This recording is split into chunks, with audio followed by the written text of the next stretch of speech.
In the secluded heart of Eriador's untamed wilderness dwelled Dirhael and his beloved wife, ELROND. Each had been blessed with the gift of foresight, offering them the ability to peer into the future and glimpse events that were yet to unfold. Beneath their watchful gaze, their daughter, GILRAEN the Fair, blossomed into a radiant young woman. Like a light shimmering through the forest mist, her beauty captivated all who beheld her. But a man of great power saw her most keenly, drawn to her in ways that spoke of fate and the stirrings of destiny. ARATHORN, the son of the chieftain of the DÚNEDAIN, made it known that he desired to wed the young GILRAEN, binding his fate to hers. But Dirhael, her father, was hesitant, for GILRAEN was as yet too young, according to their customs, to be considered for marriage. And yet more concerning, his gift of foresight allowed him to see that this path would lead to great sorrow, for he looked into ARATHORN's future and saw that he was destined for only a brief journey in this world. Therefore, he would not consent to his beloved daughter being bound to such sorrow and early widowhood. Yet ELROND, GILRAEN's mother, also possessed the gift of sight beyond sight, and in the union of these two souls, she beheld something more, a glimmer of hope, faint yet fierce, a hope that would one day rise to light the path of the DÚNEDAIN. To this marriage Dirhael was opposed, for GILRAEN was young and had not reached the age at which the women of the DÚNEDAIN were accustomed to marry. Moreover, he said, ARATHORN is a stern man of full age, and will be chieftain sooner than men looked for. Yet my heart forebodes that he will be short-lived. But ELROND, his wife, who was also foresighted, answered, The more need of haste. The days are darkening before the storm, and great things are to come. If these two wed now, hope may be born for our people. But if they delay, it will not come while this age lasts. Thus, Dirhael yielded to the course of destiny, allowing his wife's vision to take root for the sake of their people's future. And so it came to pass that ARATHORN was granted his desire, and he took the fair maiden's hand in marriage.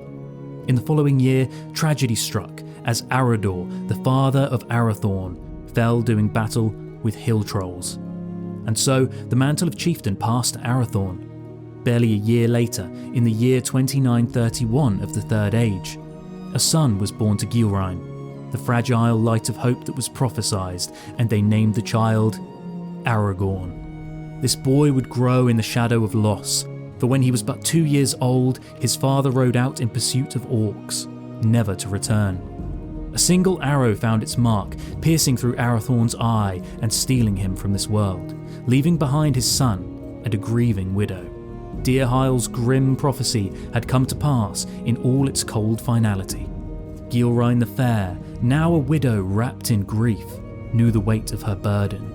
Her son was the last glimmer of hope in a world growing dim, and so she took him away to the sanctuary of Rivendell, seeking safety and wisdom beneath the watchful care of the great elf lord, ELROND Half-Elven.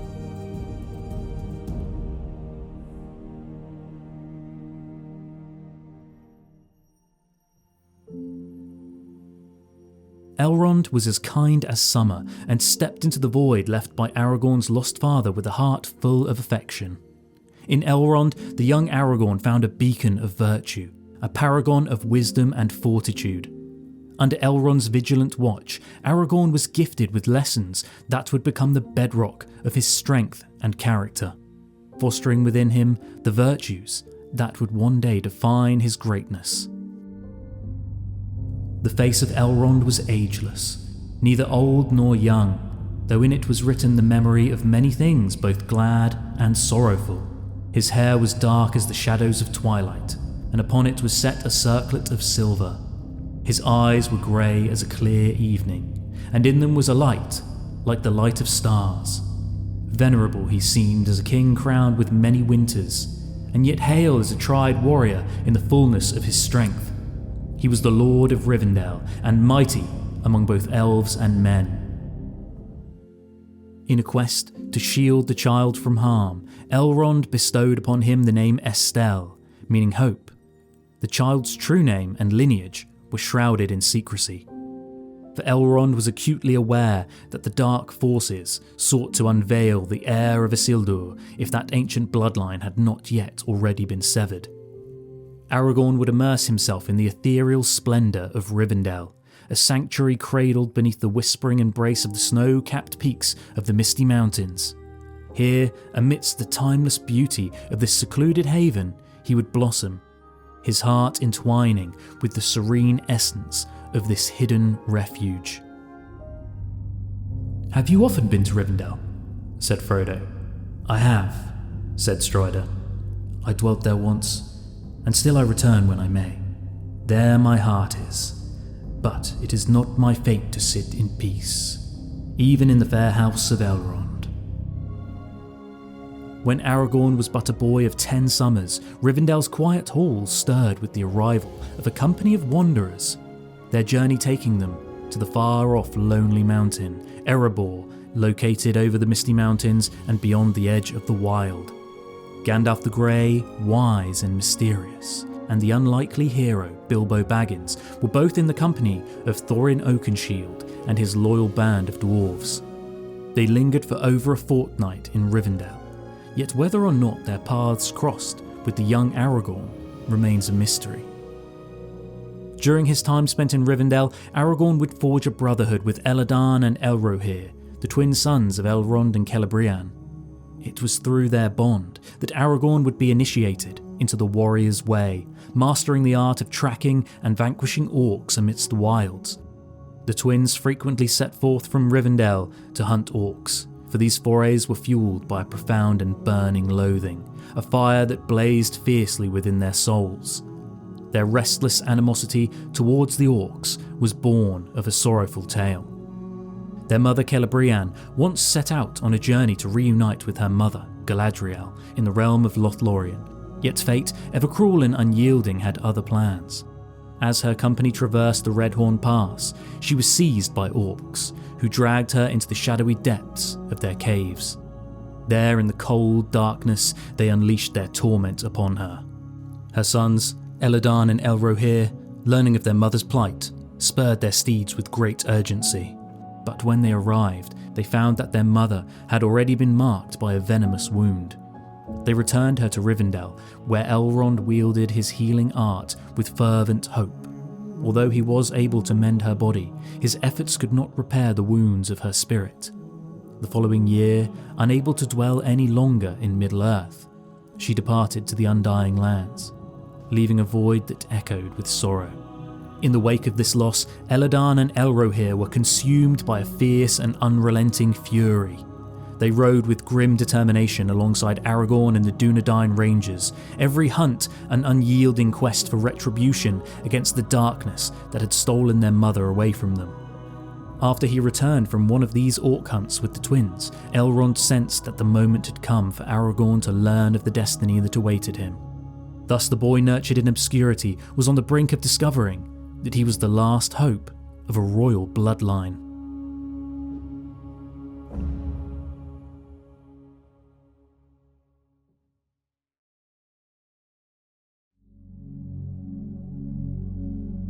At the age of 20, Aragorn stood upon the precipice of a profound awakening. The veil of his past was to be drawn back, and the full splendour of his true identity was to emerge, revealing a destiny that had long slumbered in waiting. But when Estelle was only 20 years of age, it chanced that he returned to Rivendell after great deeds in the company of the sons of Elrond. And Elrond looked at him and was pleased, for he saw that he was fair and noble and was early come to manhood, though he would yet become greater in body and in mind. That day, therefore, Elrond called him by his true name, and told him who he was and whose son. Through 23 generations of kings and 15 generations of the chieftains of the Dúnedain, Aragorn stood as the final echo of Isildur's bloodline. Yet, the stream from which he sprang flowed far deeper and carried the legacy of many more remarkable figures than some may realise. Aragorn's lineage is a grand symphony of greatness, woven with the threads of mighty ancestors, formidable men, elves of ancient lore, and a Maya, an entity akin to a demigod. This illustrious heritage courses through Aragorn's veins, imbuing him with great power. To truly grasp the grandeur of Aragorn's lineage, we must delve into the rich tapestry of his family tree and witness the echoes of his storied heritage. Aragorn's parents, ARATHORN II and GILRAEN, were heirs to the ancient and noble line of the DÚNEDAIN chieftains. This legacy stretched back through the ages, tracing its roots back to Arvedui and Firiel. Arvedui stood as the 15th and final king of Arthedain, a realm among the 3 great Dúnedain kingdoms that were born of the division of Arnor. His royal bloodline, a thread of destiny woven through the ages, reached back to Isildur. Isildur was the eldest son of Elendil. Alongside his brother Anarion, he forged the realm of Gondor. In the fateful War of the Last Alliance, it was Isildur who severed the ring from Sauron's hand, claiming it as Wergild. Firiel was the last queen of Arthedain and wife of Arvedui. She could trace her lineage back to Anarion. Anarion was the youngest son of Elendil. As mentioned a moment ago, he and his brother, Isildur, jointly ruled Gondor, whilst their father dwelt in the northern realm of Arnor. However, following the death of Elendil, Isildur took up his father's seat and ruled in Arnor, whilst Anarion ruled in the southern kingdom of Gondor. Although Isildur never renounced his claim to the kingship of Gondor, this arrangement would lead some to believe that only those descended from Anarion could lay claim to the kingship of Gondor.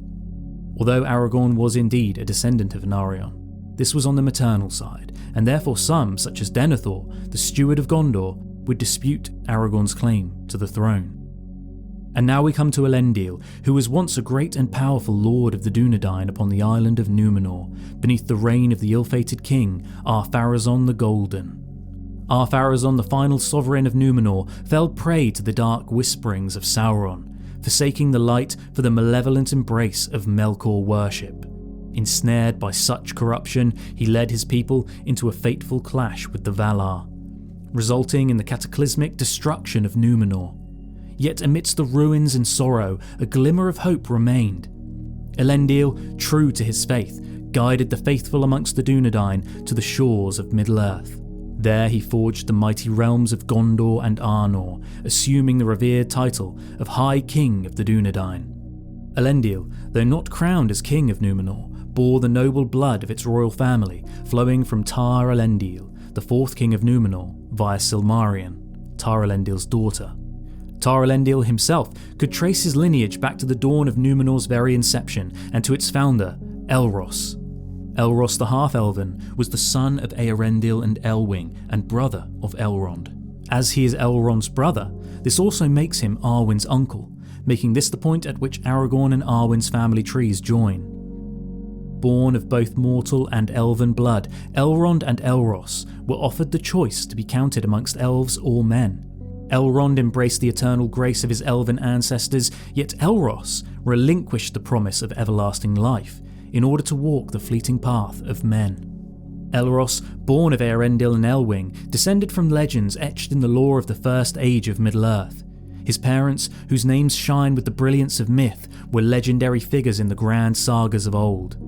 Eärendil the Mariner ventured across the Western Sea, pleading with the Valar for their aid in overthrowing Morgoth. Then, with the Silmaril blazing upon his brow, he carved a path through the heavens, earning the revered title of the Evenstar. Venturing deeper into the annals of time, we find that Eärendil's mother carries the noble blood of Fingolfin, the High King of the Noldor in the realm of Beleriand.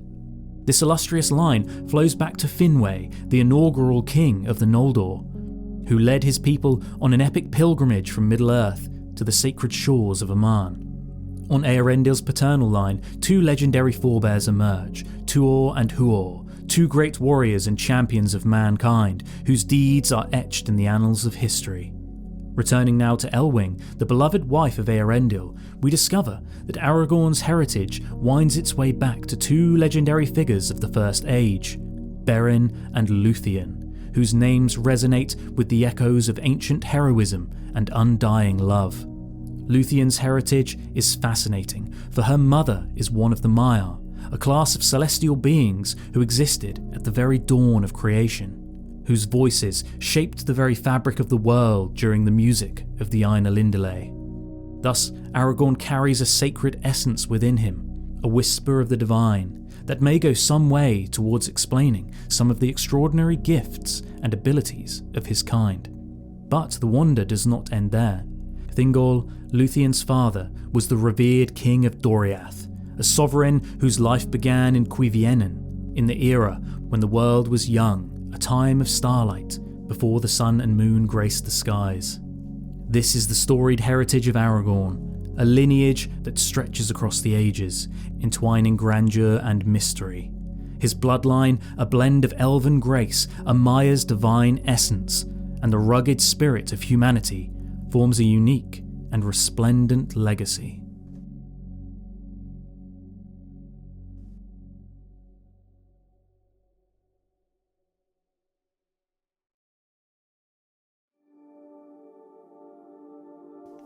Upon the unveiling of his noble ancestry, Elrond would offer Aragorn the sacred relics of his venerable house. These artifacts, treasured heirlooms of the kings of men, had been safeguarded through the ages by Elrond himself.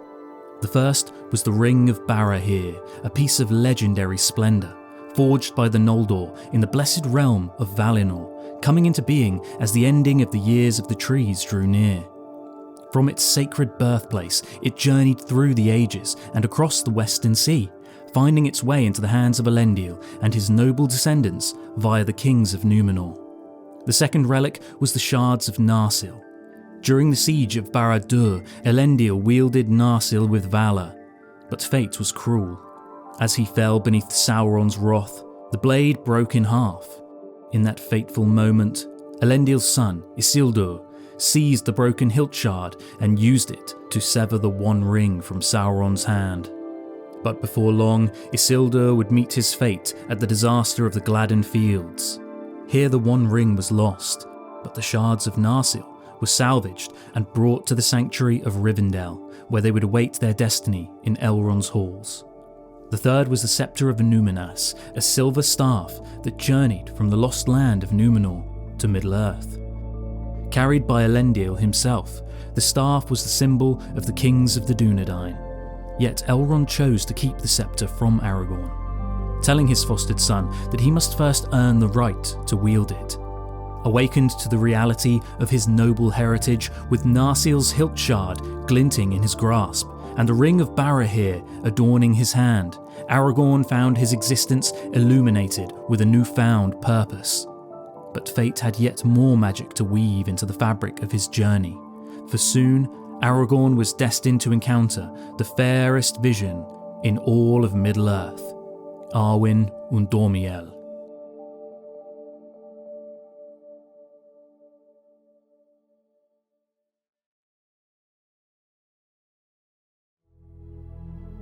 Arwen, daughter of Elrond, had long dwelt in the realm of Lórien with her grandmother, Galadriel, and now she had returned to Rivendell, her arrival unknown to Aragorn. And it happened that Aragorn roamed in solitude in the woods near to Rivendell, and his spirit soared with unspoken joy. He sang with the abandon of one who has found new hope, and all seemed well in the world that day.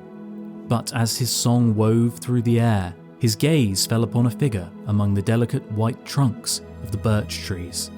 He paused, struck with wonder, as if he had stepped into a dream conjured by his own longing. For Aragorn was, at this very moment, reciting a verse from the Lay of Lúthien, recounting the fateful meeting of Beren and Lúthien amidst the Neldareth forest. And it seemed that before him, here in Rivendell, Lúthien had appeared like a vision, draped in a shimmering garb of silver and blue. For a heartbeat, Aragorn stood transfixed, his breath caught in wonder. Yet, apprehensive that this moment of grace might slip away forever, he called out, "Tinuviel! Tinuviel!" echoing the cry of Beren from the ancient days. And so, there in those fair woods, Aragorn and Arwen's paths intertwined. As the days after their meeting drifted by, Aragorn grew quiet and reserved. GILRAEN noticed this unspoken transformation in her son, and coaxed from him the story of his encounter with Arwen amongst the trees. Thus GILRAEN spoke to her son of Arwen, describing her as the embodiment of grace and beauty. a beacon in a world that had forgotten such splendour. She reminded her son that the union of mortal and elven kind was a relic of a bygone era, and Elrond too perceived of Aragorn's affection for his daughter, summoning him to his side. Elrond's voice became a vessel for prophecy, foretelling a future shaped by destiny. Aragorn, Arathorn's son, Lord of the Dúnedain, listen to me. A great doom awaits you, either to rise above the height of all your fathers since the days of Elendil, or to fall into darkness with all that is left of your kin. Many years of trial lie before you. You shall neither have wife nor bind any woman to you in troth, until your time comes and you are found worthy of it. But as for Arwen the Fair, Lady of Imladris and of Lórien, even star of her people, she is of lineage greater than yours, and she has lived in the world already so long that to her you are but as a yearling shoot beside a young birch of many summers. She is too far above you, and so I think it may well seem to her. But even if it were not so, and her heart turned towards you, I should still be grieved, because of the doom that is laid on us. Elrond felt the weight of destiny pressing upon him, knowing that soon his children would face an agonizing crossroads, to remain bound to him and accompany him to the Undying Lands, where they would reunite with their mother, or to sever their ties with their father and remain dwelling as mortals in Middle-earth. With the words of Elrond ringing in his ears and an agonizing longing in his heart, Aragorn bade him farewell. On the morrow, he said his goodbyes to his mother GILRAEN, to the sanctuary of Elrond and to Arwen, before venturing into the wild.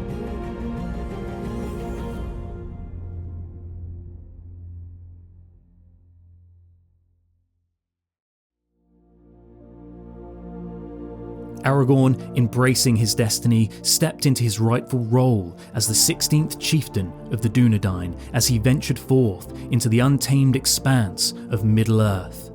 Beneath the fading echoes of the once mighty kingdom of Arnor, its people, Aragorn's people, still lingered, remnants of the glory of a bygone era.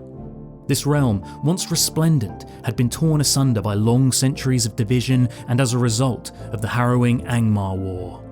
Yet, amid the ruins and scars, the spirit of the land refused to surrender. Clinging to their love for a land that had shaped them, the men of this once mighty realm became known as the Rangers of the North, a noble force who long stood vigil over the northern lands. But my home, such as I have, is in the north. For here the heirs of Valandil have ever dwelt in long line unbroken, from father unto son for many generations. Our days have darkened, and we have dwindled, but ever the sword has passed to a new keeper. And this I will say to you, Boromir, ere I end. Lonely men are we, rangers of the wild, hunters, but hunters ever of the servants of the enemy, for they are found in many places, not in Mordor only. Upon ascending to the role of chieftain, Aragorn toiled for nearly 3 decades in a crusade against Sauron. His journey was marked by arduous trials and relentless hardship, leaving him with a sombre appearance that spoke of his burdens. Yet, to the people, he still appeared as a figure deserving of reverence, as a king in exile who even in these hard times could not help but reveal the essence of his noble spirit. In those days, Aragorn crossed paths with a grey pilgrim, a wizard cloaked in mystery who called himself Gandalf. What Aragorn could not yet fathom was how deeply this meeting would shape his life. Gandalf, who would soon become not only a trusted companion, but a mentor, imparted unto him knowledge as vast as the lands they travelled together.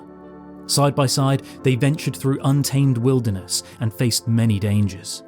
Yet, as the seasons turned, the wizard began to place more burdens on the shoulders of the young ranger, trusting him to walk alone. And it was at Gandalf's quiet urging that Aragorn's eyes shifted to a quiet and peaceful region of Eriador, known as the Shire. For years the Rangers guarded its borders, a silent shield for those who lived unaware of the wide world's dangers.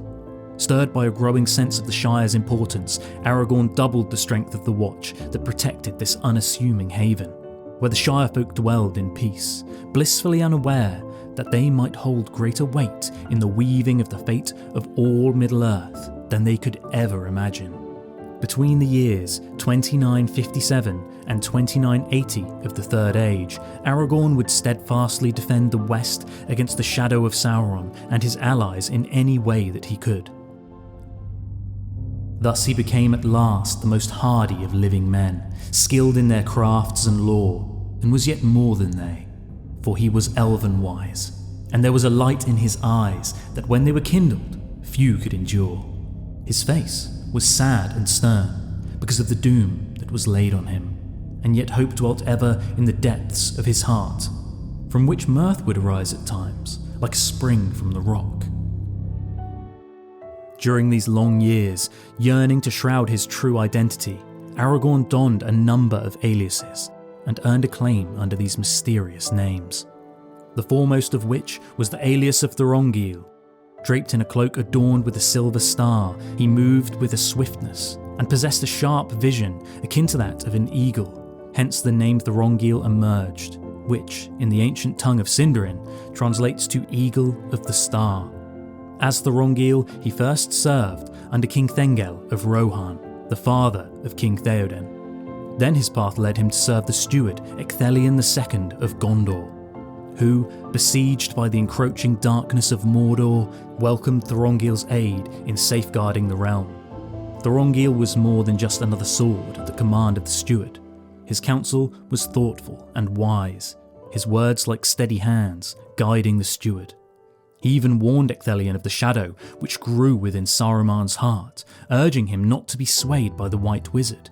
Instead, he encouraged the steward to place trust in Gandalf, whose loyalty remained true in these darkening days.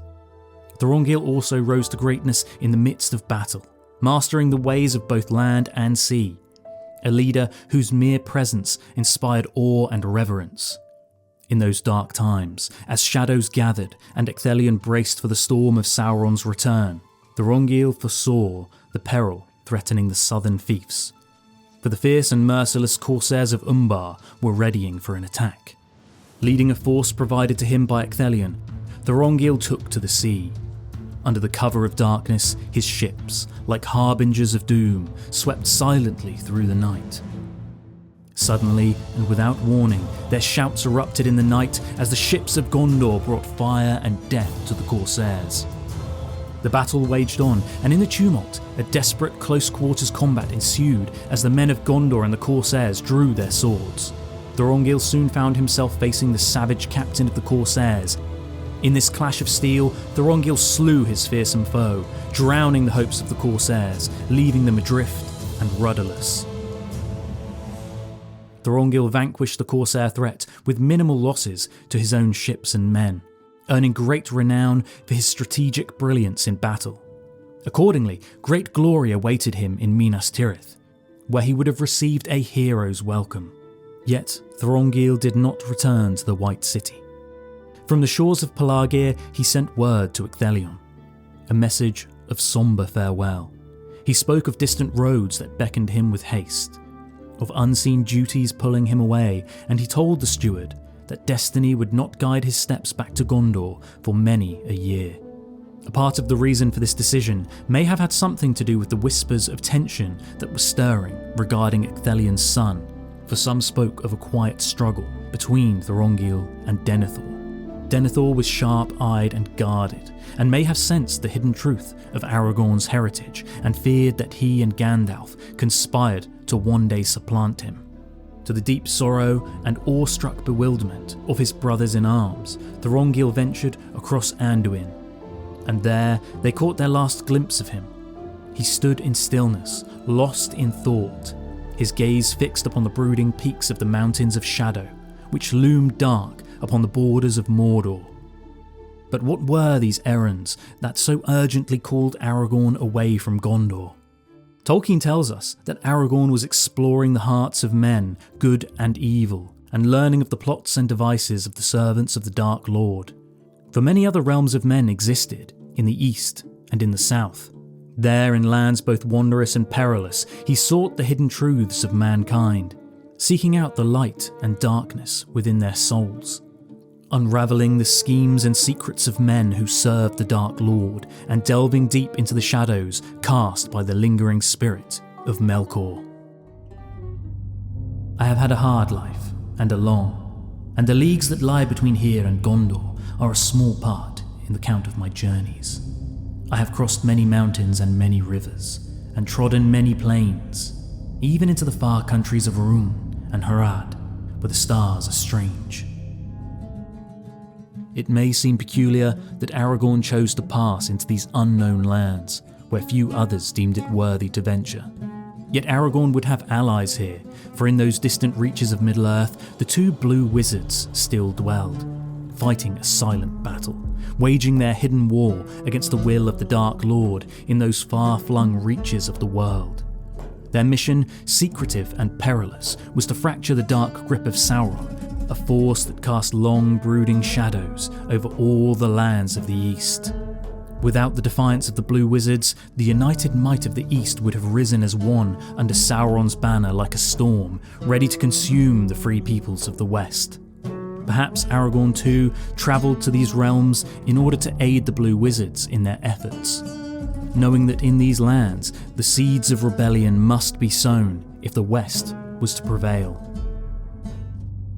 Their task was to circumvent Sauron, to bring help to the few tribes of men that had rebelled from Melkor worship, to stir up rebellion, and after his first fall, to search out his hiding in which they failed, and to cause dissension and disarray among the Dark East. They must have had very great influence on the history of the Second Age and Third Age in weakening and disarraying the forces of the East, who would both in the Second Age and Third Age otherwise have outnumbered the West. Aragorn walked many paths, but few were as dark and as perilous as the one that led him into Moria. He spoke of this to the Fellowship. His voice was low as he told them how he crossed the Dimril Gate, venturing into the deep, forsaken halls of stone. The memory, he confessed, was evil, making him hesitant to venture once more into the blackness of Moria. To do so even once spoke not only of his courage, but of an iron will tempered by hardship. It is even told that Aragorn ventured into the desolate expanse of Mordor. The shadow of Sauron loomed once more, calling all evil things to him, yet Aragorn, with the fortitude of a king and the courage of a warrior forged in the fires of destiny, dared to traverse the Black Land. And it was as he emerged from the depths of the all-encompassing darkness of Mordor that he yearned to return to the light of the Elven realms. Little did he know that within this longing for peace, a serendipitous meeting awaited, one that would forever alter his fate.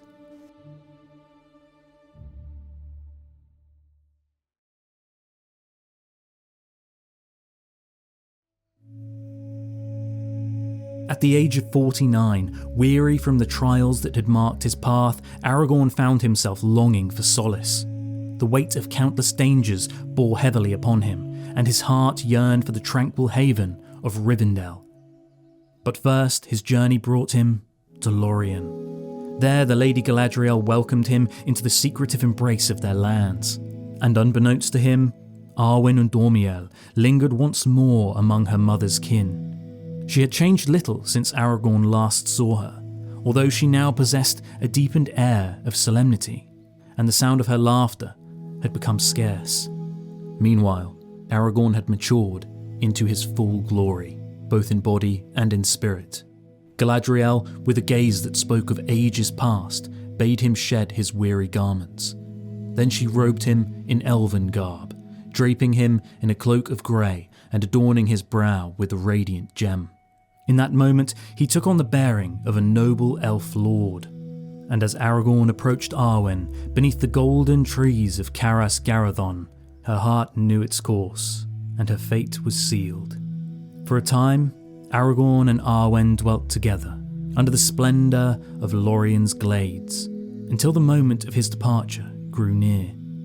On Midsummer's Eve, Aragorn, son of ARATHORN, and Arwen, daughter of Elrond, ascended the hill of Cairn Amroth, There, amidst the eternal grasses, Eleanor and Nifredil, they walked barefoot, their souls entwined. From that sacred hill they gazed eastward, towards the encroaching shadow, and westward, towards the distant twilight, where the undying land stretched across the sea. There in the heart of that ancient realm, they pledged their love and rejoiced in their union. And ARWEN said, "Dark is the shadow, and yet my heart rejoices, for you, Estelle, shall be among the great, whose valour will destroy it." But Aragorn answered, "Alas, I cannot foresee it, and how it may come to pass is hidden from me, yet with your hope I will hope, and the shadow I utterly reject. But neither, lady, is the twilight for me, for I am mortal, and if you will cleave to me, even star, then the twilight you must also renounce." And she stood then as still as a white tree, looking into the west, and at last she said, "I will cleave to you, Dúnedain, and turn from the twilight. Yet there lies the land of my people, and the long home of all my kin." When Elrond faced the weight of his daughter's choice, he remained silent, though the sorrow in his heart was palpable. The fate he had long dreaded was now upon him.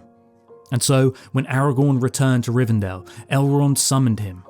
Yet Elrond spoke to him not with scorn, but with love, revealing that, though Aragorn was cherished as his own son, Arwen's immortality was a gift too precious to be surrendered for anyone less than the king of both Gondor and Arnor.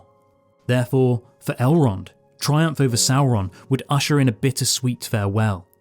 But for Aragorn and Arwen, it held the promise of a future in which they may, for a time, find peace and joy.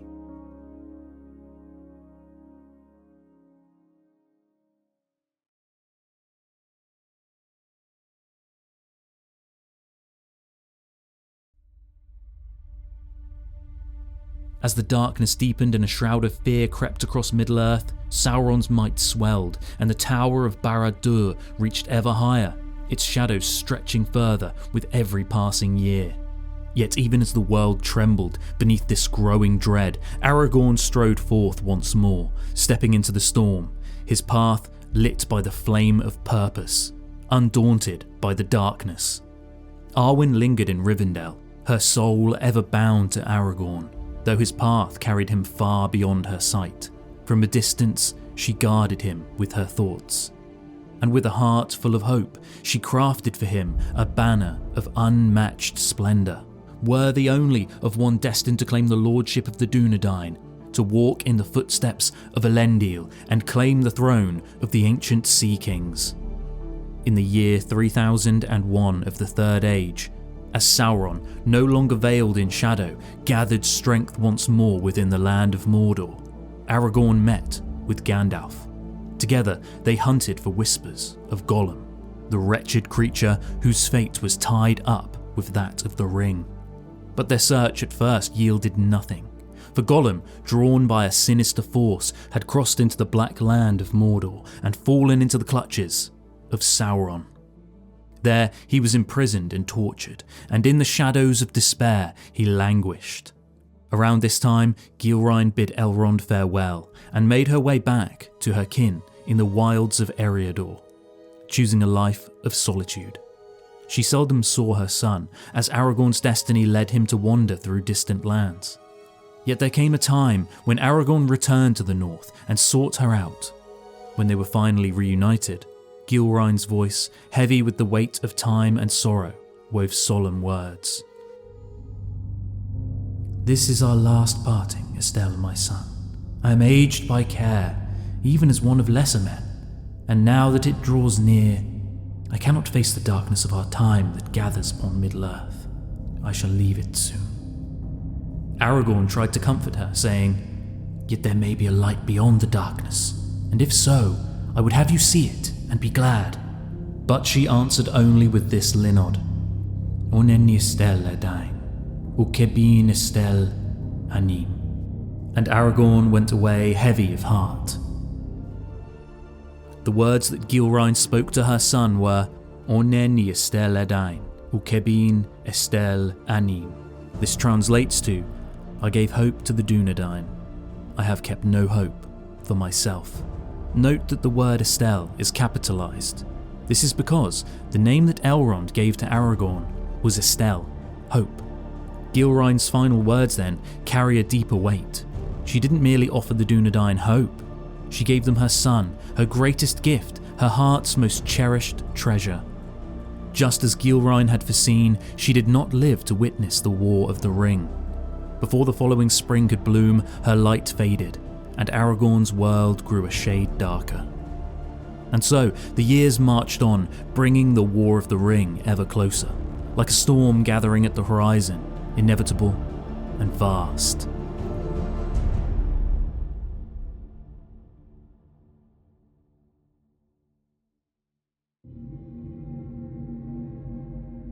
Gandalf's suspicions grew like shadows at dusk as the weight of a terrible possibility began to press upon him. The ring Bilbo had chanced upon in the dark by the waters of Gollum's lake may well be the one. Accordingly, seeking more information regarding this ring, in the year 3009 of the Third Age, Gandalf and Aragorn renewed their pursuit of Gollum. The wood was full of the rumour of him, dreadful tales even among beasts and birds. The woodman said that there was some new terror abroad, a ghost that drank blood. It climbed trees to find nests, it crept into holes to find the young, it slipped through windows to find cradles. Aragorn combed the wild and forgotten places of Middle-earth, wandering the misty banks of Anduin, the darkened depths of Mirkwood, and the wind-swept plains of Rhovanion, all the way to the shadowed borders of Mordor. And it was close to the borders of Mordor that Aragorn finally overtook his elusive quarry. He had tracked Gollum into the dead marshes, braving the faces of the dead and their candles. And this is where he finally captured the wretched creature. Aragorn now faced a daunting task. He needed to lead Gollum to Thranduil's halls in Mirkwood, far to the north. Every step was fraught with danger. Sauron's spies were everywhere, watching every path. So Aragorn took an unexpected road, driving Gollum through Emyn Muil. They then crossed the mighty Anduin at a place just above the rapids of San Gebir, where the river's edge captured the driftwood of forgotten storms. There he bound Gollum to a log and, braving the current, swam across the wide waters. From there they pressed north, slipping through the fringes of Fangorn's ancient woods, its looming trees bearing silent witness to their passage. The journey then led them over the waters of Limlight and the murmuring streams of Nimrodel and the Silverlode, which flowed down to the realm of Lothlorien. Aragorn then took care to steer clear of the grim shadows of the Dimril Dale, his path bending eastward as they passed over Gladden. As they neared the Great Carrock, Aragorn would have felt a sense that the most perilous part of his journey had ended, as although Anduin once again crossed their path, this time Aragorn had allies. For the Beornings protected these lands, and they lent their aid to Aragorn's cause, helping him cross the Great River. From there, Aragorn and Gollum entered Mirkwood, its dark canopy stretching endlessly above them. And here within the woodland realm, Thranduil's dungeons awaited. 900 miles they had travelled, each step a burden heavier than the last. But with iron resolve, Aragorn pressed on. For 50 long days, weariness clung to him, yet he never faltered, driven by a purpose that went beyond the mere task before him, as if the very fate of Middle-earth spurred him onwards. Having accomplished this grueling task, Aragorn turned westward, towards the Shire and Bree, where he was soon to meet 4 new companions.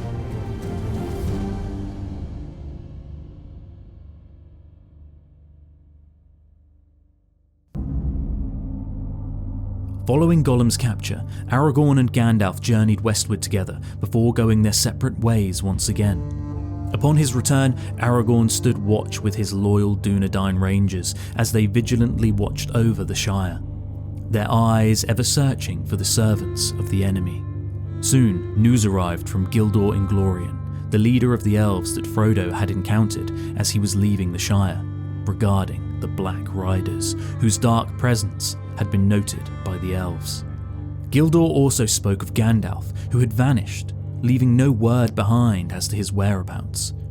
These dire tidings fell heavily upon Aragorn. He was now aware that the malevolent forces of the enemy were moving faster than ever, converging upon him like a storm. Aragorn also received word from Gildor that the hobbits had ventured forth from the Shire. Yet there came no tidings of their departure from Buckland. Aragorn stood at a crossroads, where every path which now lay before him whispered of uncertainty. He would undoubtedly have liked to search for Gandalf. Yet, with the Black Riders abroad, he knew that he must find the hobbits as soon as possible and guide them to the safety of Rivendell as Gandalf had intended. Therefore, he chose to take up vigil upon the East Road, and there he anxiously waited for any sign of the hobbits. And then, at last, they came, approaching Bree from the direction of the Barrow Downs. Without hesitation, Aragorn followed and observed them as they sat in the glow of the flickering hearthlight of the prancing pony in Bree. After observing their clumsy attempts to veil their identities and intentions, Aragorn sought out a private audience with the hobbits. His voice was grave as he warned them about the Black Riders that prowled in the shadows. He proposed himself as their guide, and after Frodo received a note from the absent-minded Barlim and Butterbur, which bore Gandalf's endorsement of Strider, Frodo consented. As the weight of responsibility settled on his shoulders once again, Aragorn's courage and leadership would be needed more than ever, for the days of darkness were now upon them. Mordor would soon stir, and the earth would tremble beneath the march of Sauron's legions. Sword would sing, and shield would splinter, and the air would ring with the drums of war.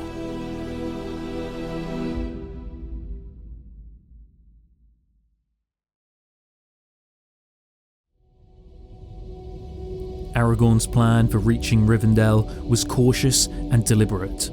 He first led the hobbits toward the small village of Archet, before turning eastward, leading them across the Midgewater marshes. His hope was to keep them hidden from unfriendly eyes. Yet despite his care, at Weathertop they were ambushed, and Frodo was stabbed by the Witch King, who was wielding a Morgul blade.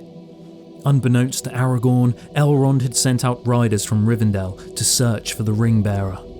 Amongst their number was Glorfindel, a lordly elf of great power, and it was he who discovered Aragorn and the wounded Frodo. He set the hobbit upon his swift white steed, and he commanded the horse to flee and bear Frodo across the ford of Bruinen, delivering him from the wraiths who hunted him.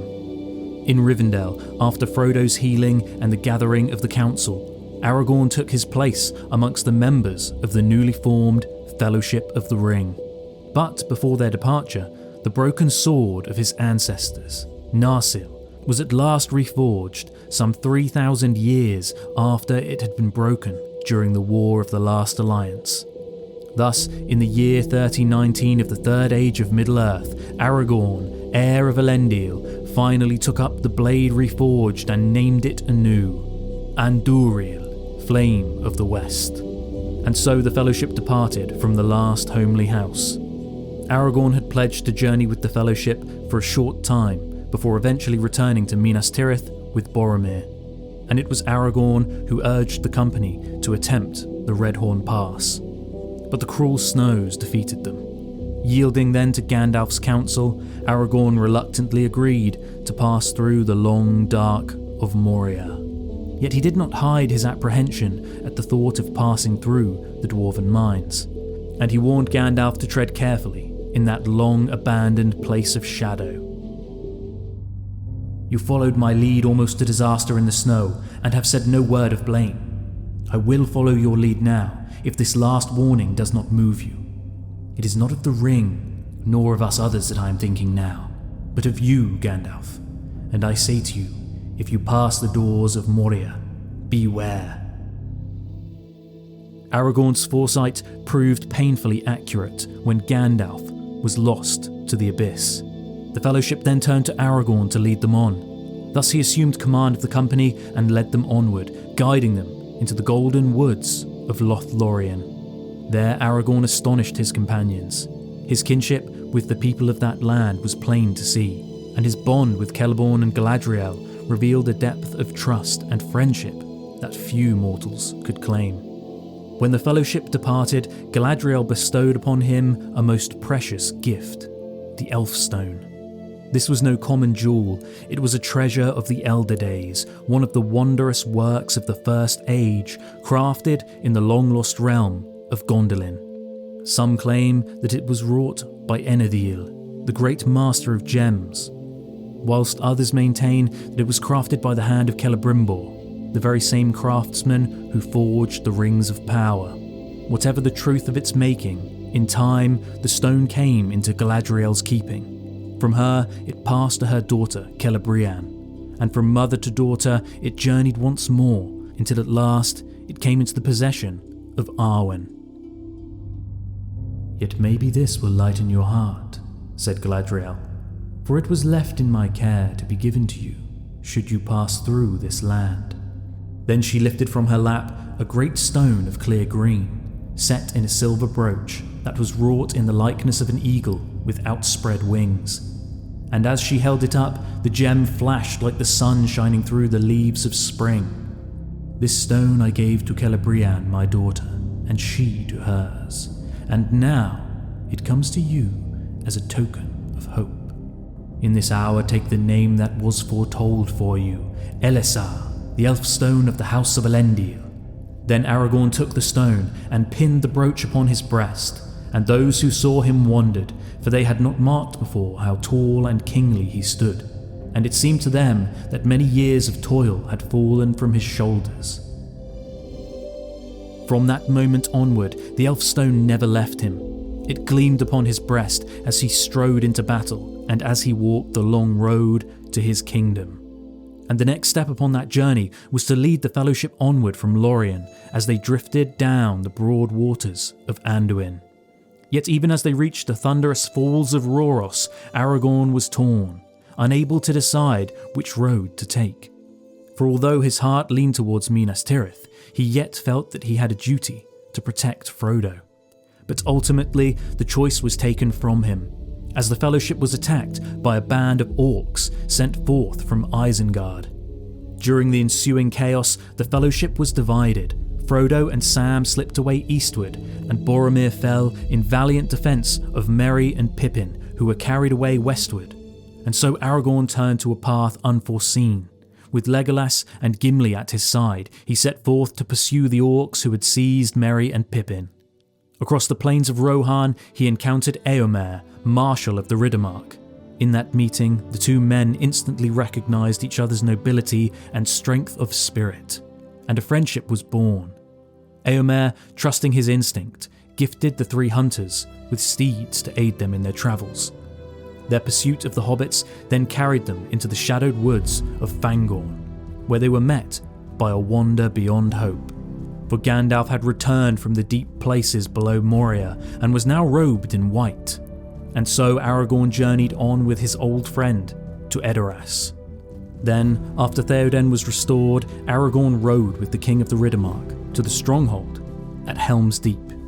Upon the ancient battlements of the Hornburg, beside Theoden and Éomer, Aragorn stood with the men of Rohan as the host of Isengard fell upon them. And in that desperate hour, as the battle raged on, the sword reforged was drawn once more. Andúril rose and fell, gleaming with white fire. A shout went up from the wall and tower. "Andúril! Andúril goes to war! The blade that was broken shines again!" Dismayed, the Rammers let fall the trees and turned to fight. But the wall of their shields was broken as by a lightning stroke, and they were swept away, hewn down or cast over the rock into the stony stream below. After Saruman's downfall, Gandalf entrusted the Palantir of Orthanc to Aragorn, for as the heir of Isildur, he alone was its rightful master. Then Aragorn made a pivotal decision. He used the stone to challenge Sauron, revealing what the Dark Lord most dreaded. He showed him the sword reforged, the very blade that had once severed the ring from his hand, and with it he declared that the line of kings still endured, and that Isildur's heir now stood against him.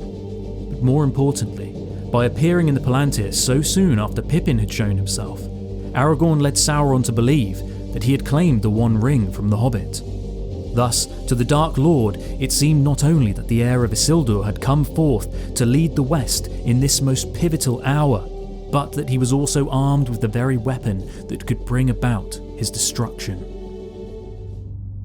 While he wore the ring, his power on Earth was actually enhanced. But even if he did not wear it, that power existed and was in rapport with himself. He was not diminished, unless some other seized it and became possessed of it.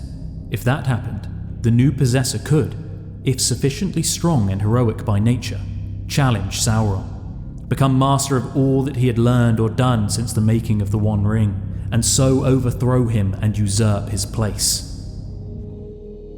When Gandalf and Pippin departed for Minas Tirith, Aragorn did not travel with them. Instead, he remained for a time with King Theoden, until he was met by Halbarad and a company of rangers of the north. With them rode Elladan and Elrohir, the sons of Elrond, who bore a message from their father, bidding Aragorn to remember the paths of the dead. Halbarad also bore a gift from Lady Arwen, the standard of Elendil, upon which shone a white tree, the 7 stars, and the crown of kings. Aragorn knew now the road he must take. He parted from the king's company and led the rangers to Dunharrow, where he encountered the Lady Éowyn, who revealed to him there that she loved him, but Aragorn was unable to return her affection. But Éowyn stood still as a figure carven in stone, her hands clenched at her sides, and she watched them until they passed into the shadows under the black Dwemerberg, the haunted mountain, in which was the door of the dead. When they were lost to view, she turned stumbling as one that is blind, and went back to her lodging. But none of her folk saw this parting, for they hid themselves in fear, and would not come forth until the day was up, and the reckless strangers were gone. And some said, "They are elvish wights, let them go where they belong, into the dark places, and never return. The times are evil enough." Through the dark door and beneath the slopes of the Dwemerberg the Grey Company passed, until they came at last to the Stone of Erech. There Aragorn summoned the Oathbreakers, and the dead rose at his call. They unsheathed their spectral swords, horns echoed in the night, and together they swept upon the corsairs at Pelargir, scattering the mariners in terror. With their ancient oath fulfilled, Aragorn released them from their curse. And with the captured ships, he sailed north to Minas Tirith, where the Battle of the Pelennor Fields raged in fire and ruin. There, the standard of Elendil was unfurled, and with the Dúnedain at his side, Aragorn struck the final blow that shattered the host of Gothmog. Now men leaped from the ships to the quays of the Harland and swept north like a storm. There came Legolas, and Gimli wielding his axe, and Halbarad with the standard, and Elladan and Elrohir with stars on their brow, and the dour-handed Dúnedain, rangers of the north, leading a great valour of the folk of Lebanon and Lamedon, and the fiefs of the south. But before all went Aragorn, with the flame of the west, and Duriel, like a new fire kindled, Narsil, reforged as deadly as of old, and upon his brow was the star of Elendil. But even after this great victory, Aragorn would not enter the White City. In time he came to the Houses of Healing. There, with the hands of a true king, he tended to Éowyn, Merry, and Faramir. And by his gift they were restored, fulfilling the prophecy long spoken of old. Many of the people of Minas Tirith came to Aragorn, imploring him to heal their loved ones. He tended to the wounded deep into the night, until at last he slipped quietly from the city, hooded and cloaked. The next morning, outside the walls of the city, Aragorn held council with Gandalf and his closest companions. Together, they decided upon a last, desperate plan. Sauron believed that Aragorn, the heir of Isildur, the man he feared above all others, might now hold his mighty ring of power. Seizing upon this fear, the leaders of the West resolved to march upon the Black Gate. Their hope was that Sauron's eye would remain fixed upon Aragorn and the host of the West at his back, thus providing the true ring-bearer with a chance to fulfill his errand. And so Aragorn gathered a force and led them to the Morannon, to stand against the full might of Mordor in a final, perilous gamble. This daring feint achieved its purpose. Sauron's eye turned fully upon Aragorn, and the ring was unmade in the fires of Mount Doom. With its destruction, the Dark Lord rose above the armies of the West, a vast shadow towering over the field, reaching a menacing hand towards them. But in that moment, a wind out of the west seized the shadow and carried it away. And with that, the Dark Lord was utterly vanquished.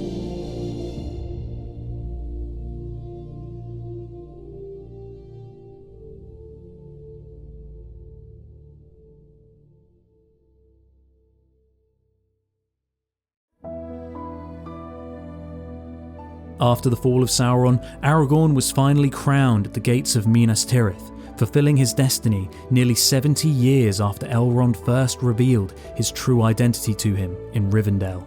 After his coronation, Aragorn would henceforth be named King ELESSAR, the Elfstone, a name shaped by fate and inspired by the luminous gem that had travelled through the ages to sit proudly upon his breast. Aragorn rose as the 26th King of Arnor, the 35th King of Gondor, and the first High King of the reunited kingdom. It was the pride and wonder of the Northern Line that though their power departed and their people dwindled, through all the many generations, the succession was unbroken from father to son. And at long last, with the return of the king, after 3,000 years of division, the sundered realms of Gondor and Arnor were bound once more beneath a single ruler. In the days that followed his ascension, Aragorn took his place upon the throne in the Hall of Kings, where he weighed the fates of men and delivered his judgments with wisdom and grace. From distant lands, envoys travelled to Gondor. From the south, from the east, from the shadowed edges of Mirkwood, and from Dunland, many came seeking audience with the ruler who shaped the course of a new age in Middle-earth. And there were men who had come to Gondor in service to Sauron. In defeat, they had laid down their arms, and Aragorn had a choice set before him. Should he make an example of these men, showing that any defiance would be met with dire punishment, or would he show mercy to those who had stood against him? Aragorn chose to pardon them, setting them free to return to their homes, where they could now live free lives, untouched by Sauron's manipulation. And to the people of Harad in the south, he extended the hand of peace, setting their people on a path which could lead them away from the bitterness of old wounds. The king honoured Faramir, the noble steward, by gifting him the fair lands of Ithilien to rule as his personal princedom, bidding him to make his home among the hills of Emin Arnon, where the White City would ever remain within his sight. And when Beregond was brought before the king, Aragorn showed wisdom and mercy when passing judgment upon him. Although he was not present in the Peter Jackson films, in the books, Beregond was a man of the Tower Guard who disobeyed his orders in order to rescue Faramir from Denethor and his men. In doing so, he had spilled blood within the Sacred Hallows, and he had forsaken his duty, abandoning his post. By the law of ages past, such deeds bore the sentence of death. Yet Aragorn, in his wisdom, looked upon Beregond not as a traitor, but as a man who had chosen loyalty to his captain over blind obedience to a murderous steward. All penalties remitted for your valour in battle, and still more because all that you did was for the love of the Lord Faramir. Nonetheless, you must leave the guard of the citadel, and you must go forth from the city of Minas Tirith. Then the blood left Beregond's face, and he was stricken to the heart, and bowed his head.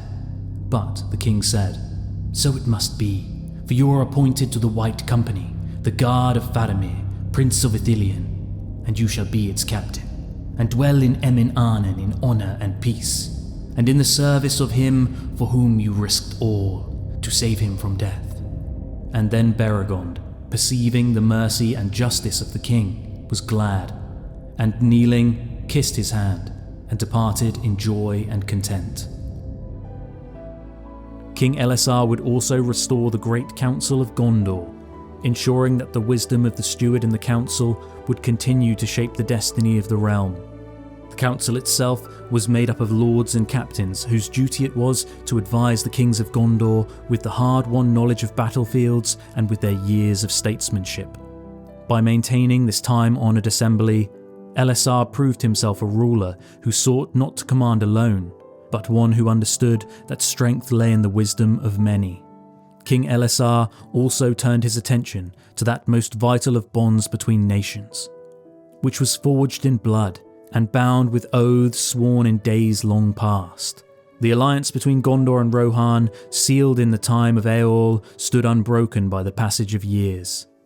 Now as the world stirred from the shadow of war, it fell to King Éomer of the Mark and King ELESSAR of the reunited kingdoms to stand by these words, ensuring that the friendship between these two great nations endured.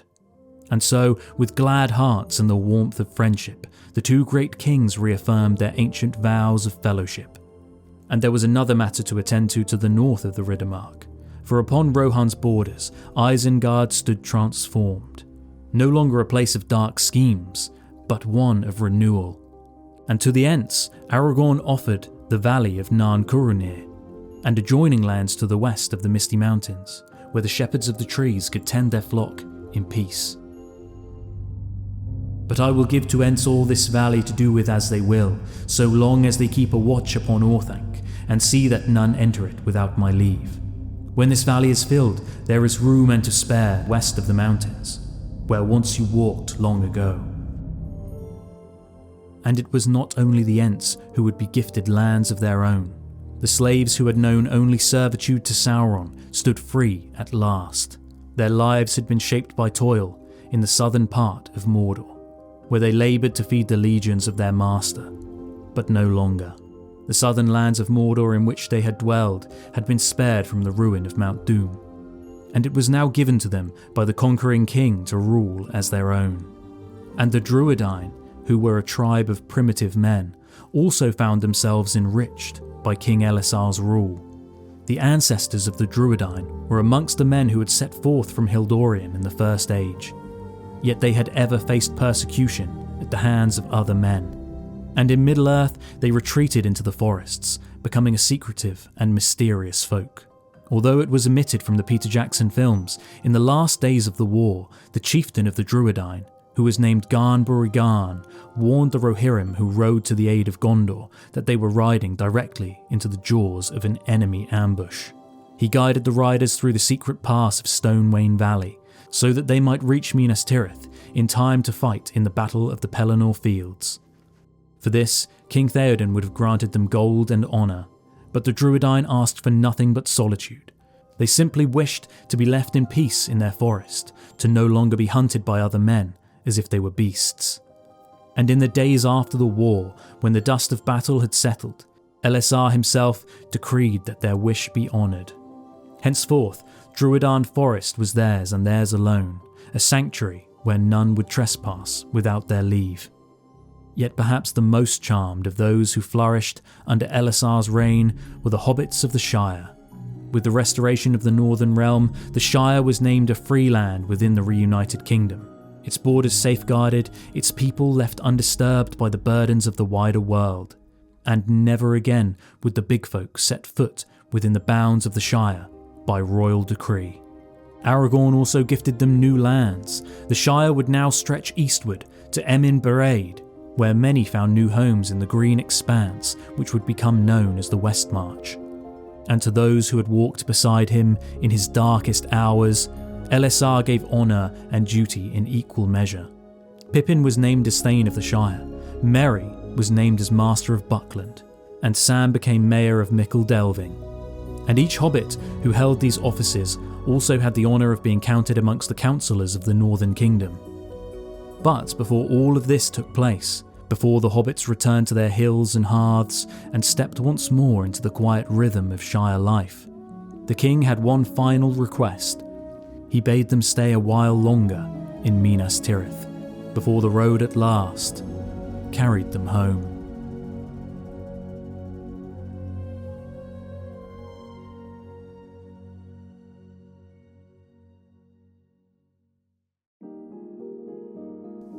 In the days after the Great War, the fellowship lingered together for a time at Minas Tirith. Though the road home called, Aragorn would not yet have them depart, and so the hobbits remained in the company of Legolas, Gimli, and Gandalf.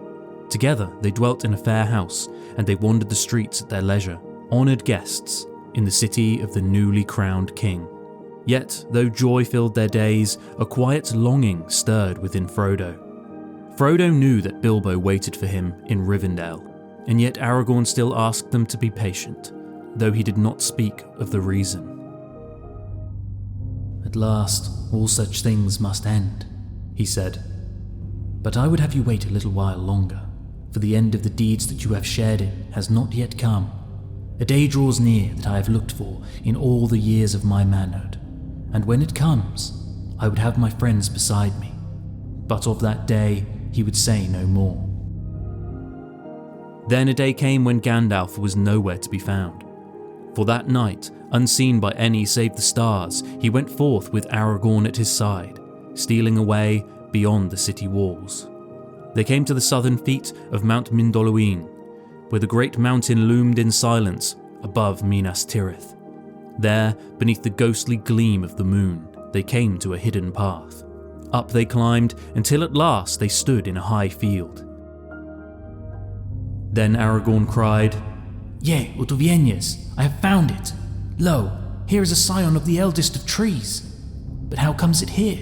For it is not itself yet 7 years old." And Gandalf coming looked at it and said, "Verily, this is a sapling of the line of Nimloth the Fair, and that was a seedling of Garlethelion, and that a fruit of Telperion of many names, eldest of trees. Who shall say how it comes here in the appointed hour? But this is an ancient hollow, and ere the king's fail or the tree withered in the court, a fruit must have been set here. For it is said that though the fruit of the tree comes seldom to ripeness, yet the life within may lie sleeping through many long years. And none can foretell the time in which it will awake. Remember this, for if ever a fruit ripens, it should be planted, lest the line die out of the world. Here it has lain hidden on the mountain, even as the race of Elendil lay hidden in the wastes of the north. Yet the line of Nimloth is older far than your line, King ELESSAR." With gentle hands, Aragorn knelt and touched it, and the young tree yielded itself without harm, a gift sent forth from the past. He bore it back to the citadel, and in the courtyard by the fountain he planted the sapling, where it grew and bloomed. Then Aragorn knew that the time had come, and so he set watchmen upon the walls, bidding them to keep vigil upon the road that wound down from the north. And at last, on the eve of midsummer, they came. Down the long road travelled the procession of the elves. Amongst them were Elladan and Elrohir, Glorfindel, Galadriel, Celeborn and Elrond, riding side by side with his daughter, Arwen, the Evenstar of her people. And Frodo, when he saw her come glimmering in the evening, with stars on her brow and a sweet fragrance about her, was moved with great wonder. And he said to Gandalf, "At last I understand why we have waited. This is the ending. Now not day only shall be beloved, but night too shall be beautiful, and blessed, and all its fear pass away." Thus upon the day of midsummer, in 3019 of the Third Age, King ELESSAR, the Elfstone, finally took ARWEN UNDÓMIEL as his queen.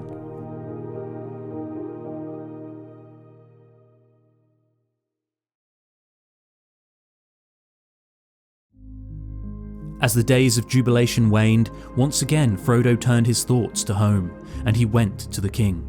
He found Aragorn seated with Queen Arwen.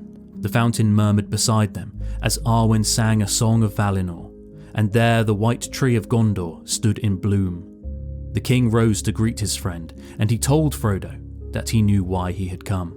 Frodo admitted that he missed Bilbo, and that he wished to delay their reunion no longer. Thus the king decreed that all would depart together in 7 days' time. At last the day of departure came, and a great and fair company made ready to ride north from the city. Then the kings of Gondor and Rohan went to the Hallows, and they came to the tombs in Rath Dinen. and they bore away King Theoden upon a golden bier, and passed through the city in silence. Then they laid the bier upon a great wain, with riders of Rohan all about it, and his banner borne before. And Merry, being Theoden's esquire, rode upon the wain and kept the arms of the king. Beside Aragorn rode Frodo and Samwise. Gandalf sat tall upon Shadowfax. Pippin rode among the knights of Gondor, while Legolas and Gimli, as ever, rode upon Arod together. And there amidst the noble company rode the elves, like a fading dream that would soon pass into twilight, never to return. Never before had any king of the Mark been honoured with such an escort. A host out of legend, riding to see King Theoden home. 15 days and nights they journeyed, and at last Edoras rose before them. There among his people, Éomer king stood tall, and in the hall of Meduseld he gave the proclamation of a union that would bind Gondor and Rohan. Before Aragorn and the gathered host, he spoke of Faramir and of his sister, Éowyn, who had stood against the Black Captain and defeated despair. "No nigger to you, Éomer," said Aragorn, "to give thus to Gondor the fairest thing in your realm." Then Éowyn looked in the eyes of Aragorn, and she said, "Wish me joy, my liege lord and healer." And he answered, "I have wished thee joy ever since first I saw thee. It heals my heart to see thee now in bliss." After 3 days, the men of the Mark made ready to lay Theoden to rest. Upon the barrow field, beneath the open sky, a mound was made ready for him, covered in green grass and white evermind. And there he would rest beside the 7 sires of his house. After paying their respects to Theoden, the company rode on to Helm's Deep, and for 2 days they tarried in the stronghold of Rohan, before setting forth once more, pressing northwest to Isengard.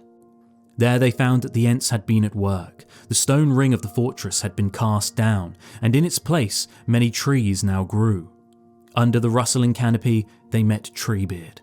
Aragorn gave his thanks to the ancient Ent, swearing that the deeds of his kind would not be forgotten in Gondor, nor in Rohan, for as long as the White Tree stood. It was at this meeting that Treebeard informed Gandalf that he had decided to release Saruman, though not before taking the keys of Orthanc from him. And now he gave them to Aragorn, for Orthanc was a fortress of Gondor, and thus it was returned. And Treebeard told them that any who wished to do so could pass through Fangorn if it would shorten their journey. And so it was that Legolas and Gimli chose to part ways with the company, and to seek out the deep places of the Entwood. And with their going, the Fellowship of the Ring was at last sundered. But all save Legolas said that they must now take their leave and depart either south or west. "Come, Gimli," said Legolas. "Now by Fangorn's leave I will visit the deep places of the Entwood, and see such trees as are nowhere else to be found in Middle-earth. You shall come with me and keep your word, and thus we will journey on together to our own lands in Mirkwood and beyond." The road carried the remaining company ever onward to the Gap of Rohan, where at last the time came for Aragorn to take his leave. For the hobbits, this parting was a sorrow as keen as any they had known. The king turned to Pippin, telling him that though he now rode for home, he was still a knight of Gondor, and though he was granted leave, his service was not ended, and one day perhaps he would be recalled to Gondor. He reminded the hobbits that their beloved Shire lay within the bounds of the Northern Kingdom, and he assured them that, in time, his path would lead him there, where one day, beneath familiar skies, they would meet once more. Though Aragorn vowed to reunite with the hobbits, he could not offer the same promise to those amongst the elven kin, for many were leaving Middle-earth, never to return. And amongst the elves who would soon make their last journey across the Western Sea was Elrond, the one who had once named him Estelle, who had sheltered him and raised him in the sanctuary of Rivendell. Through all the years of shadow, as Arnor crumbled and lay silent in ruin, it was Elrond who had preserved the remnants of Aragorn's broken kingdom, ensuring that the blood of kings would endure. But soon, Elrond would be able to guide Aragorn no longer. No letters would pass between them, and there would be no chance meetings on the long roads of Middle-earth. For Elrond would now bid farewell to his daughter and to his adopted son as he prepared to embark upon the straight road to the distant shores of Valinor. With that, they parted, and it was then the time of sunset. And when, after a while, they turned and looked back, they saw the King of the West sitting upon his horse with his knights about him. And the falling sun shone upon them, and made all their harness to gleam like red gold. And the white mantle of Aragorn was turned to a flame. Then Aragorn took the green stone and held it up, and there came a green fire from his hand. Thus, as the Fourth Age dawned, Frodo and Bilbo accompanied the elves on their long voyage, and departed from the shores of Middle-earth, never to return. And with their voyage into the uttermost west, the great tales of their deeds passed into song and legend.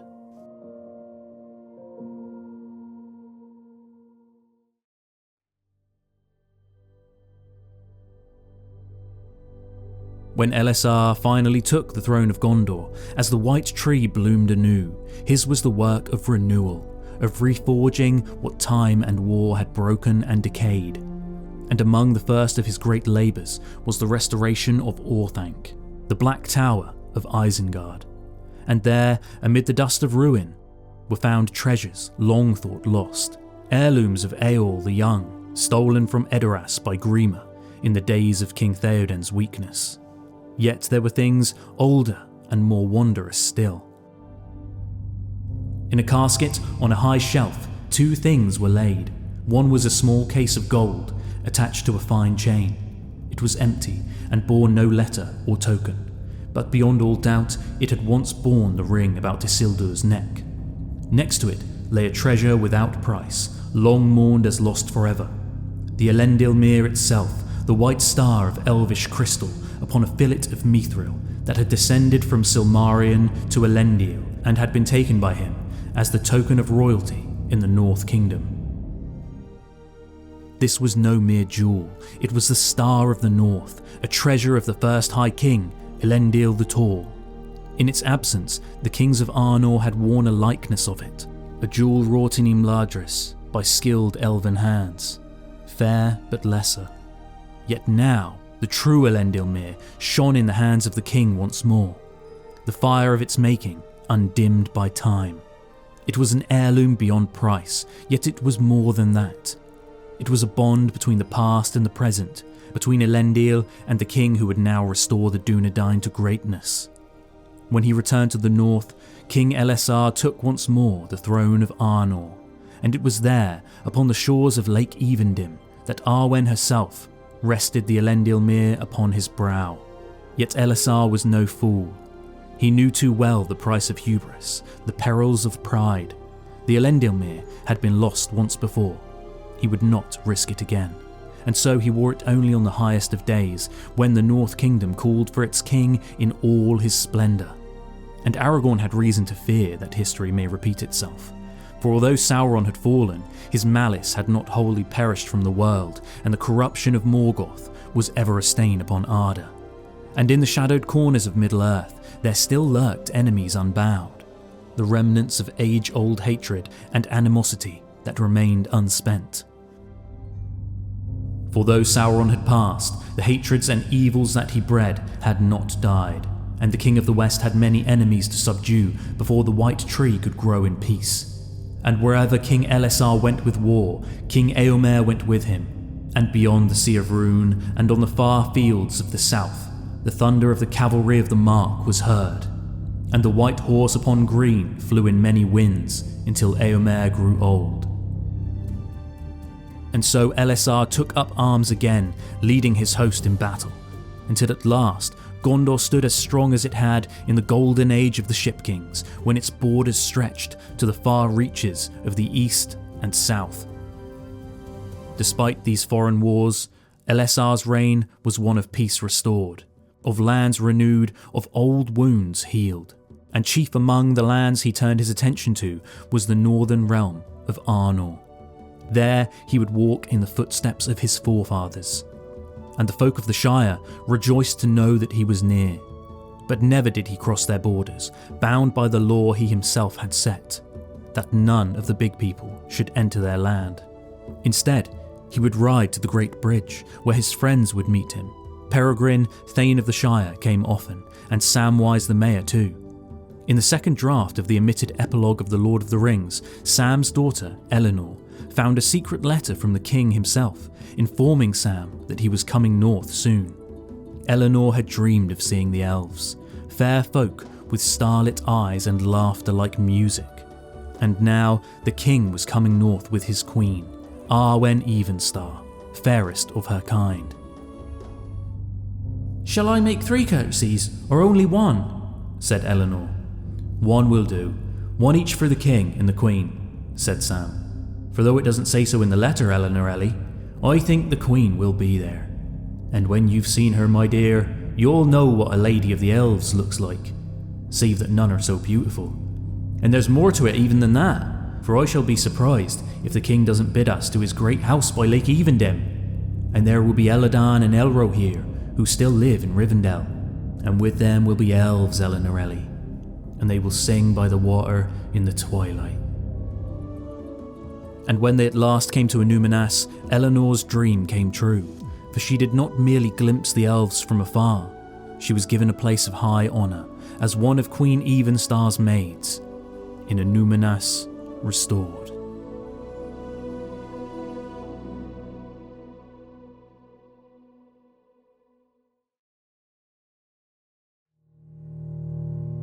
Time moved relentlessly on, as a river carving its way through the mountains of fate, and in the high halls of Gondor, where the white tree grew taller with every passing year, ARWEN UNDÓMIEL dwelt as queen. For 60 years she stood at Aragorn's side, a golden age of men, yet amidst the splendour and glory of his rule, time whispered its inexorable truth. For the days of men are numbered, and even the mightiest and most noble must one day succumb to the turning of the world. Aragorn felt the weight of years weighing upon him, and he knew that his time was ending. The blood of Númenor still held its ancient gift, the power to relinquish life, to surrender it willingly, and pass beyond the circles of the world with grace. Arwen had long foreseen this day, yet foresight is a hollow shield against grief, and the certainty of his fate did not lessen the ache that gripped her heart. The hour came at last. In the hushed corridors of the House of Kings, Aragorn lay himself down upon the bed prepared for him.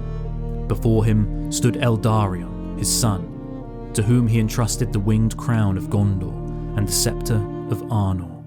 Then those who loved him took their leave, their footsteps fading into the silence beyond, until at last only Arwen remained. "Lady Undómiel," said Aragorn, "the hour is indeed hard, yet it was made even in that day when we met under the white birches in the garden of Elrond, where none now walk, and on the hill of Cerin Amroth when we forsook the shadow and the twilight. This doom we accepted. Take counsel with yourself, beloved, and ask whether you would indeed have me wait until I wither and fall from my high seat, unmanned and witless. Nay, lady, I am the last of the Númenóreans, and the latest king of the elder days, and to me has been given not only a span thrice that of men of Middle-earth, but also the grace to go at my will, and give back the gift. Now therefore I will sleep." "Estelle! Estelle!" she cried, and with that, even as he took her hand and kissed it, he fell into sleep. Then a great beauty was revealed in him, so that all who after came there looked on him in wonder, for they saw that the grace of his youth, and the valour of his manhood, and the wisdom and majesty of his age were blended together. And long there he lay, an image of the splendour of the kings of men, in glory undimmed before the breaking of the world. The light of Arwen's eyes dimmed that day, and she could not remain at Minas Tirith. So she bid farewell to her son Eldarion, to her daughters, and to all whom she had cherished in the world of men. And she turned from the White City, her steps leading her northward, into lands where she and Aragorn had once dwelled together for a time, long ago. To Lothlorien she went, though Galadriel had long since departed, and Celeborn too had now left these lands. No voices of elves filled the glades with song, and the trees stood silent, its splendour already drifting into memory. Yet Arwen remained in those woods, for it bore the memory of her betrothal to Aragorn. And through the warmth of one last summer, through the falling leaves of autumn, she dwelled there in long mourning. And when winter came, she climbed the hill of Cairn Amroth. Here, where once she had stood beneath the golden leaves of the Malorn trees and pledged herself to Aragorn, she now lay herself down upon the grass. And there, she too passed beyond the circles of the world, and there she remained, as the years turned and the stars wheeled above, until the world was changed, and the Elenor and Nifredil bloomed no longer, east of the sea.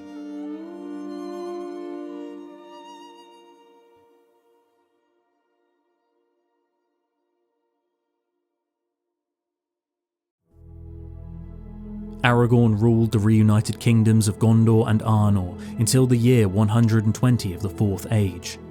Long had the lifespans of the Dúnedain waned since the doom of Westernesse, yet in Arnor the chieftains of the Dúnedain still possessed a great measure of the gift of longevity, their lives often lasting twice as long as the men of lesser lineage, and sometimes more. Yet even among them there had been none like Aragorn.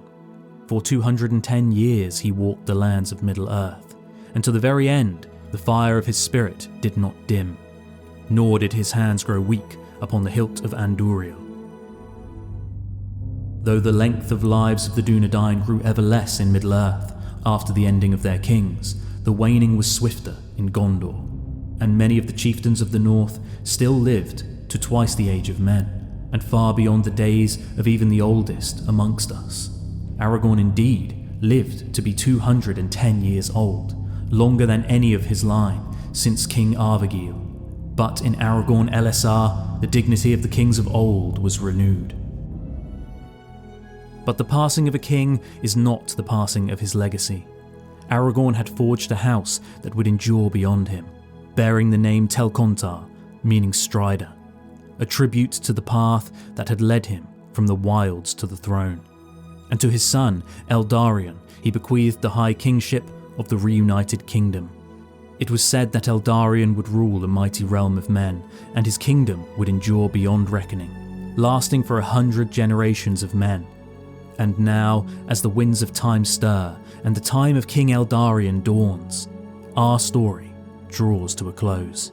The tale of Aragorn is the tale of Estelle, the child of hope, of Strider, the ranger who travelled the length and breadth of the world, of Thorongil, the eagle of the west, whose courage knew no bounds, of Aragorn, a man born to lead, the king in waiting, who faced trials that would have shattered lesser souls, of King ELESSAR, a name of legend, sung in the grand halls of Gondor and Rohan, whispered in the quiet groves of the Shire, and forever etched into the very heart of Middle-earth.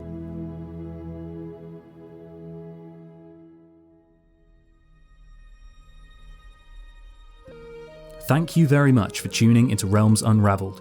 I would like to take this opportunity to light the beacons and call for aid. If you did enjoy this video, I would ask that you kindly click the like button below. Also, I would be very grateful if you would consider subscribing and clicking on the bell icon. And until next time, farewell fellow explorers of Middle-earth.